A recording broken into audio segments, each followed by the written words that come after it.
These are the sneaker releases in November 2024 that you need to know about. Starting things off on November 1st, we've got two new colorways of the Nike Clogposites. The two colorways that are dropping are the black and metallic gold and the sand drift in black. Essentially like an iridescent green and a tan. This shoe is pretty much exactly what it sounds like. It's a clog version of the Foamposite. It first released back in the early 2000s, and apparently it was popular enough for them to want to bring it back in the 2024s. And it's just such an odd looking sneaker because while I love clogs, this particular shoe is just a weird version of a clog. Like I wouldn't have thought of Foamposites as the first Nike shoe to actually clogify. But hey, Nike's gonna do what Nike's gonna do. If you like this shoe, that's great. You can grab a pair for 140 bucks. And honestly, I don't think either of these colorways are gonna be that difficult to get. So because of that, I'm giving both of these colorways a sit. Next up, we've got the Grade School Air Jordan 4 Pure Platinum. So I'm not gonna lie, this is actually a pretty clean new colorway of the Air Jordan 4. Unfortunately though, it's only coming in grade school sizes. The upper is made up of this sort of pearl or I guess iridescent white material, and then you've also got black accents around the mudguard of the sneaker as well as on the midfoot of the shoe. Of course, the entire look is rounded off by cream hits on the midsole and on the laces, and honestly, it's a clean look. I mean, sure, I would have preferred if the upper of the shoe was just a standard white leather and not this sort of pearlized look, but it's not bad. And I really do think if this shoe dropped in men's sizes, it might be pretty popular. However, when it comes to grade school shoes, they just don't really tend to move like that unless they're an OG colorway or a pair that their parents are also getting. So because of that, I'm giving this shoe a sit. Doesn't mean it's a bad shoe though. I think it's actually a very clean look. And if they ever bring it to men's sizes, or I guess men's and women's sizes, might do well. Rounding off November 1st, we've got Amine's first collaboration with New Balance, the 740 V2 Benson Tech. Now, full disclosure, I'm not familiar with Amine whatsoever, so I don't actually know really anything about who they are or what this collaboration is about. I will say, though, that it's a very clean look on the 740 V2s. I recently grabbed a pair for myself and I was thinking about doing a review, but I decided against it. This shoe is fire. This shoe is really fire, and I think any collaboration on this silhouette will probably do well, especially when it looks as good as this collaboration. Now, yes, it does have some Nick vibes to it because of the blue and orange. I don't think that's the inspiration behind the shoe, but I could be wrong. Either way, it does have some Nick vibes to it, especially because that orange mesh looks almost like a basketball. So hey, if you're a Nick fan, I'm sure you're gonna be wanting to grab this shoe for yourself, but either way, very clean look and a shoe that I'd love to grab for retail. And as we've learned over the last 2 or 3 years, New Balance collaborations tend to be pretty hot. And because of that, this shoe probably will end up selling out, especially because of the amount of hype that this shoe has around it right now. So if you want a pair of these, not gonna be easy. And of course, the shoe is definitely getting a sell. Moving on to November 2nd, we've got the Nike Dunk Low Pale Ivory Baltic Blue. So without being too overtly Dodgers, this shoe is technically an LA themed sneaker. In fact, it has LA on the tongue of the sneaker written in clouds. And the fact that the Dodgers are up 3-1 right now in the World Series means that this shoe is probably gonna be incredibly popular, especially when it drops, because there's a lot of Dodgers fans out there who wanna rep their team, and I totally get that. And honestly, as someone who doesn't care about baseball, this shoe is fire. I mean, the nubuck used on this shoe looks buttery, and the fade from like a cream on the toe towards a light blue on the heel is a very clean look. And really, I don't care that much about the LA branding on the tongue or the palm tree Nike swoosh on the side of the sneaker. They're all fine. It's a good looking sneaker, and it's something that if I can find it for retail, I'll go for. I'm not gonna go out of my way to get it, but if it happens to be there or fall into my lap, sure. Now this shoe does retail for $125, so it's more expensive than a standard pair of Nike Dunks, but because of the materials, that doesn't totally surprise me. And I think if the Dodgers weren't in the World Series and if they weren't up 3-1, this shoe might not be as popular as I think it's gonna be, but because of the position we found ourselves in the baseball world, I do think this shoe will be incredibly popular, especially if they win, so I'm giving this shoe a sell. Also dropping on November 2nd is the Air Jordan 14 Black Toe. So I have dropped a full review on this sneaker, and if you guys want to check that out, there will be a link somewhere on your screen. It's a fire pair of sneakers, and I'm genuinely shocked that there doesn't seem to be that much hype behind this sneaker. However, I think that probably will change on release day. So this shoe is an OG colorway of the Air Jordan 14s. It features a white leather upper accented by black suede on the toe.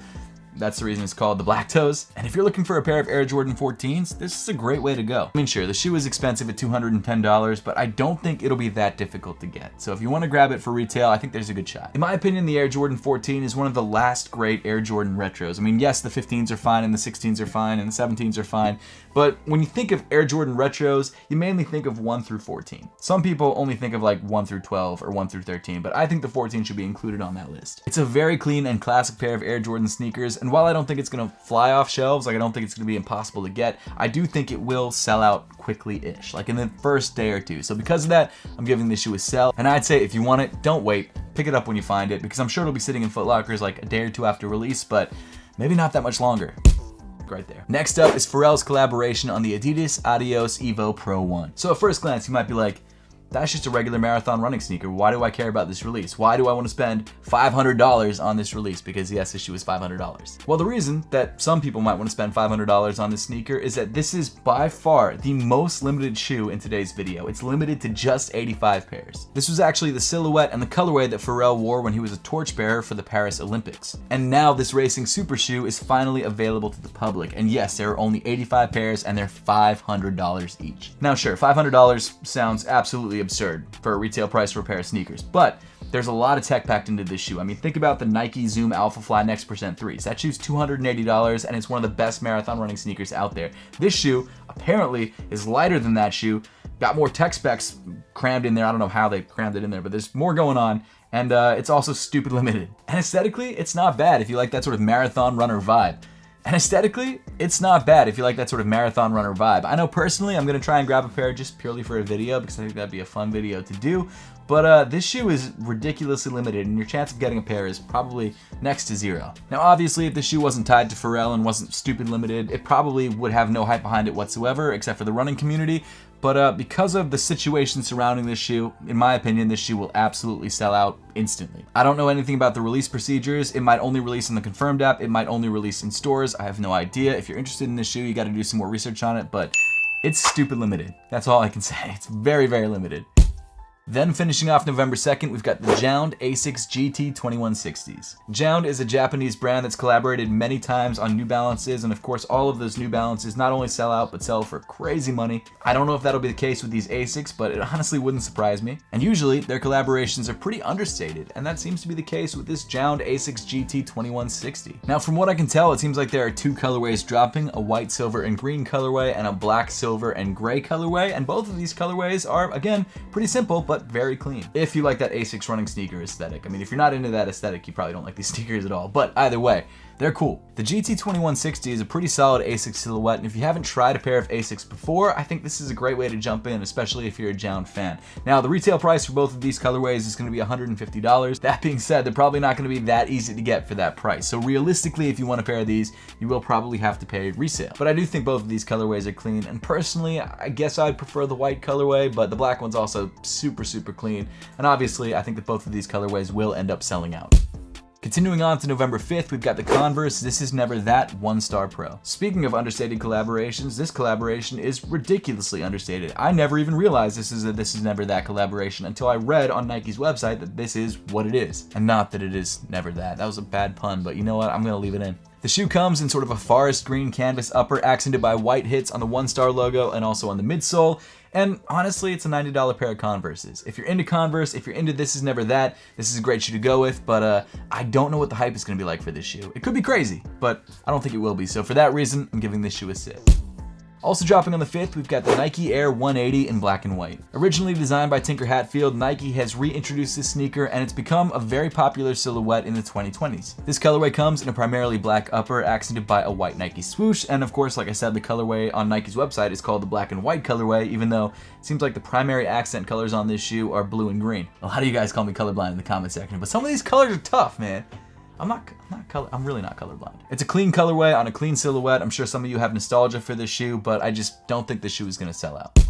Next up on November 6th, we've got two different colorways of the 100 Thieves Adidas Palos Hills collaboration. So this collaboration takes place in a silhouette that looks a lot like the classic Adidas handballs or gazelles or really any of those classic retro Adidas silhouettes. And this collab comes in two different colorways, like I mentioned, a black and red and a red and black. They are different shoes, they just kind of inverse the colors. Adidas has really been digging into the esports space. They've had collaborations with Ninja and now they're having a collaboration with 100 Thieves. And honestly, I think this one's better than the Ninja collab. I think both of these colorways are super clean.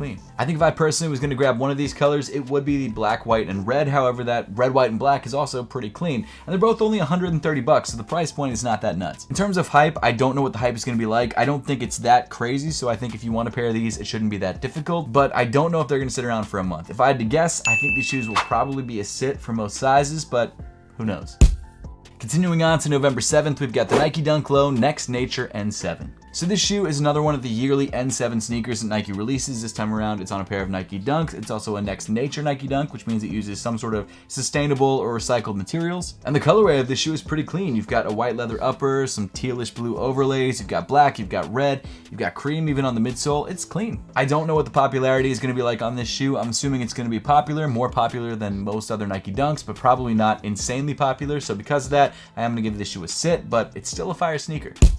Dropping on the same day, we've got the Nike Air Max 1 86 Blue Ribbon Sports. So the 86 or Big Bubble variant of the Nike Air Max 1 first released a couple years ago, and it's how the original Air Max 1 used to look. For a lot of reasons that I covered in the original review of the Nike Air Max 1 86 when it first released, the bubble had to be shrunk about 6 months after the sneaker first released because it started to crack when it froze. And in 2023, Nike sort of brought back this shoe in a new way, and it seems like since then we've been getting new colorways of the Big Bubble Air Max 1s. And this BRS or Blue Ribbon Sports colorway of the shoe comes in green, yellow, and orange. If you're not aware, Blue Ribbon Sports is what Nike used to be called before it was called Nike, and this is also sort of a legacy colorway, so it all kind of ties back to the beginning of Nike. It's a very clean colorway on a very clean shoe, but is it something that I want to run out to the store and grab? Probably not. Weirdly enough, if this was a golf version of the shoe, I probably would buy it because I think this is like a great golf colorway, but for me personally, it's a pass, and I don't think it's going to be incredibly hyped up either, so because of that, I'm giving this shoe a sit.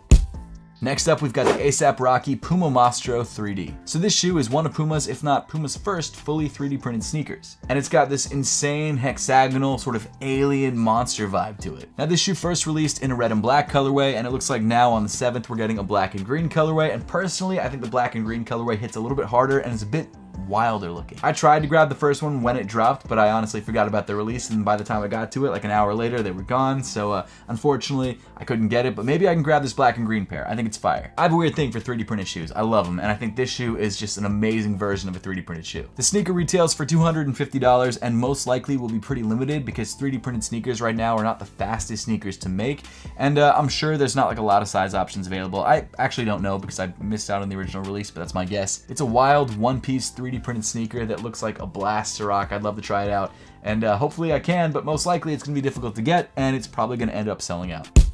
Moving on to November 8th, we've got the Nike Pegasus Wave in Light Lemon Twist. So this shoe is a lifestyle version of the Nike Pegasus inspired by 2000s running sneakers, and in my opinion, they're trying to sort of recapture the hype that the Vomero 5 has. Now, I personally have not yet had a chance to try the Pegasus Wave. I really want to. I think it's a cool looking sneaker, but I really don't know if Nike can strike lightning twice with this silhouette. I think this green colorway is fine. It's definitely not going to be the most popular, but it probably will sell some units, and I think if you want it, for 100 and how much? 160 bucks? Not a bad buy, but I just don't think this shoe is going to sell.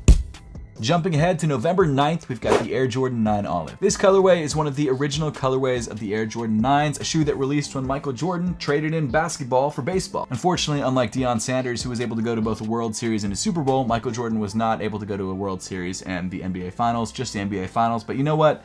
It's fine. He's still the greatest basketball player of all time. Debate me in the comments. I promise you will lose. Not to me, just to all the Michael Jordan fans. Call me when LeBron has 6 championships. Is that your only argument? It's the only argument I need, Sean! Like the original, this shoe comes with a black perforated leather upper accented by olive overlays. And of course, you've got your red hits on the Jumpman on the heel as well as on the tongue of the sneaker. And I just think it's one of those classic Air Jordan 9 colorways that if you love Jordan sneakers, you're probably gonna have to pick up a pair for yourself just to have all the OGs. My goal has been to grab as many of the OG colorways as I can whenever they re-release. I still haven't grabbed the UNC 9s. I'm waiting for that to drop in price even more. But this shoe is fire. I think the shoe will be more popular than the UNC 9s. And while I don't know if this shoe will sell out, I'd say if you want a pair of these, at least try and grab them when they drop because they could. So just to be safe, we're gonna give these shoes a sell so you make sure that you're there on release day, but they could sit. But still, giving them a sell. Then rounding off the 9th, we've got the return of one of the most coveted Nike sneakers of all time, the Nike Dunk High Wu-Tang Clan. For the first time ever, Nike is bringing back this sneaker as not an incredibly limited sneaker. They've really been doing that a lot recently, and you know what? While it's a good thing for a lot of people out there who've wanted to grab this shoe because they actually like the shoe, the hype beast inside of me sometimes hates it because it's like, there are some shoes that are grail sneakers that you always look at sneaker events and you're like, one day, you know, when I'm a millionaire, I'll have $20,000 to spend on that shoe. And I like that chase. But when they bring back a shoe like this, sometimes you kind of lose that. You kind of lose the fun of the sneaker. That is purely the hype beast in me talking. I don't have any $20,000 sneakers, and I probably never will, even if I do become a millionaire, because that's probably not a great use of money. But, and realistically, even though there are going to be more pairs of these available, it's still not going to be an easy shoe to grab. In fact, the resale market for the sneaker right now is still like $600. Of course, you can check the resale price for this shoe whenever you're watching this video through the YouTube shopping tab on your screen, but at the time of me filming this, it's like $500 or $600. Like the original sneaker, you've got a black leather upper accented by yellow overlays, and of course, you've got the Wu-Tang Clan logo embroidered onto the heel, and it's one of those iconic Grail sneakers that I think a lot of people are gonna want. The retail price for this shoe is gonna be $150, which is high for a pair of Nike Dunk Highs, but it's because it's a special version of the shoe and Nike knows they can do it. So that's why they're gonna do it. And I honestly think no matter how limited this shoe is, whether it's 50 pairs or 5 million pairs, I wouldn't be surprised if this shoe ends up selling out just because of what it is.